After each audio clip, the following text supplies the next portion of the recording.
One of the common objections I hear to teams that resist taking the team offline for a period of time to work on how we are doing as a team is that we don't have time, we're too busy. Iyad is going to share what he's learned over the years about how critical it is to be able to take time to put the team first and going offline so that they can work on the business instead of being focused in the business. Iyad is also going to describe how he has used Stop at Nothing's team development process to help with that. The investment we've made into our program with Stop at Nothing and with TED has been the foundation for all of that. I strongly believe that the team comes first, and it's only when you break down all the barriers of communication, you are able to expose yourself first to the team of what works for you, what doesn't work for you, how they can interpret your behavior. You're one of the team, and they're able to understand that you go through the same fears as well. You go through the same doubts. You go through the same, do I learn from this, or do I hide away from it and pretend it didn't happen? Every human goes through that. The first thing you have to do is break down all of the structural barriers that exist in some big companies or companies that don't have an innovation culture. Get rid of all of that. This is all junk. Once you're able to invest in the team, and we do this now every 4 months, we go off-site, we take all of the management team, which is about a third of the team almost right now, and we go off-site and we sit down and we go through what do we know about each other. We interview just about every employee ahead of it. What do you think is working? What do you think is not working? What do you think we're all doing individually? Think of it as a 360 degrees on every one of the management teams. And then we do performance feedback in a way through peer reviews. Maybe that's the best way I would describe these sessions. Every one of us stands up or sits down and explains to everybody else what the report says. What do people think of him or her? What is working, not working? What things they've struggled with? What things they're working on? They get feedback from everybody else. And as you go through it, you find out that along the way, a lot of the issues that you're beginning to deal with have also roots in people issues. And so we combine the feedback, the performance discussions, the development discussions, the peer discussions, also with strategy work. And I found that after about a day or day and a half of doing all of the peer discussions and the team discussions, you end up in the best environment possible to make massive improvements on what needs to happen in the organization, what investments we need to make, what processes are not working, what roles and responsibility are stopping us from being who we are. Because you've broken down all the barriers. People are primed for how do we succeed as a team. And out of that, you have a huge launching pad. People are learning about themselves, they're learning about the team, they're making the right investments, and you catch them again in another 4 or 5 months, all in the same place again, working on, okay, we've made this leap now. What's the next leap? And that works very, very effectively.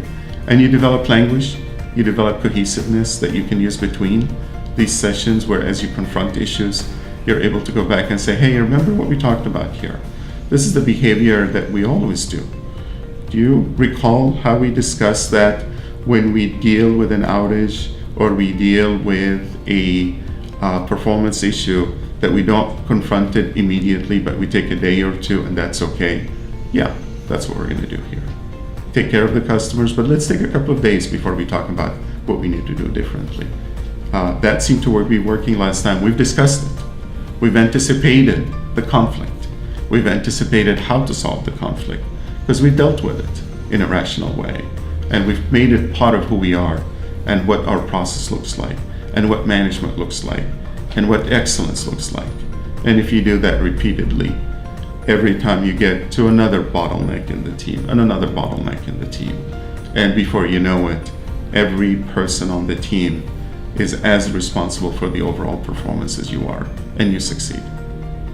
Startups don't have the luxury of hiring the best people they need all in one spot, all under one roof, all on the same day. It takes you time to figure out when you can afford what position, when are you able to add which executive. You will have to confront location issues. You'll have to confront the fact that people come to you with their own ideas, with their own aspirations, with their own hopes, that they all are working to shape the company in what they're bringing to it, and you want to take advantage of that. So you're in a constant moving environment. Change of ideas, changes of people, location, changes of the environment around you, and you're zigzagging your way to success. There's no doubt about it that your goals don't change and your objectives don't change and your team doesn't change philosophy and beliefs and business plan. That doesn't change, but your tactics on a daily basis change. So you'll immediately find yourself in a place where you have to get together in face-to-face far more often than you ever believed you would. You're able to build trust. You're able to build connections between team members that don't require you to be in the room. All of that speeds up the process and improves quality. A lot of the team building doesn't happen over video for an hour. You have to take the time to get to know people. You have to take the time to get to know aspirations and hopes and fears. You have to take the time to listen to where they're coming from, how they want to shape the organization, what their vision is. I mean, I joke around that when people come to the organization, they don't just bring talent, they bring more vision of what they'd like the company to change to look like than they actually bring skills and talent at the beginning.